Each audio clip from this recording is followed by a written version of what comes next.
ಯಾದಗಿರಿಯಲ್ಲಿ ನಕಲಿ ವೈದ್ಯರ ಕಾರ್ಯ ಚಟುವಟಿಕೆಗಳನ್ನು ನಡೆಸಿದವರ ಮೇಲೆ ಎಫ್ಐಆರ್ ದಾಖಲಿಸಲು ಜಿಲ್ಲಾಧಿಕಾರಿಗಳ ಆದೇಶ.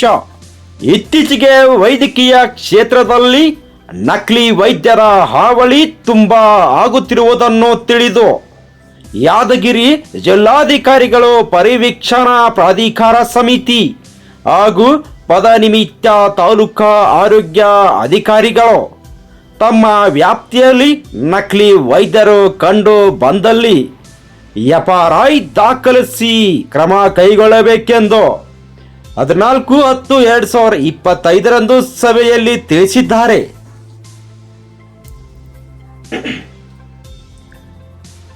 ಆದರೂ ಯಾದಗಿರಿಯಲ್ಲಿ ವೈದ್ಯ ವೃತ್ತಿ ಮಾಡುತ್ತಿರುವ ಯಾವುದೇ ವೈದ್ಯಕೀಯ ಪ್ರಮಾಣ ಪತ್ರ ಇಲ್ಲದೆ ಜನರಿಗೆ ಚಿಕಿತ್ಸೆ ಕೊಡುತ್ತಿರುವುದು ಕಂಡು ಬಂದಿದ್ದು,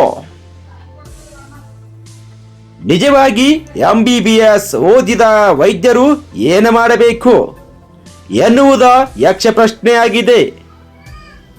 ಈ ನಕಲಿ ವೈದ್ಯರ ಮೇಲೆ ಸೂಕ್ತ ಕಾನೂನು ಕ್ರಮ ಜರುಗಿಸಿದಾಗಲೇ ನಿಜವಾದ ವೈದ್ಯರಿಗೆ ದಾರಿಯಾಗುತ್ತದೆ. ಈ ಬಗ್ಗೆ ಪದನಿಮಿತ್ತ ತಾಲೂಕಾ ಆರೋಗ್ಯ ಅಧಿಕಾರಿಗಳು ಕ್ರಮ ಜರುಗಿಸಿ ಪೊಲೀಸ್ ವಶಕ್ಕೆ ನೋಡಬೇಕಿದೆ. ಅಂದಾಗಲೇ ನಕಲಿ ವೈದ್ಯರ ಹಾವಳಿ ಕಡಿವಾಣ ಹಾಕಬಹುದು. ವರದಿ ರಾಜ್ಯೋದಯ ನ್ಯೂಸ್, ಡೆಸ್ಕ್, ಬೆಂಗಳೂರು.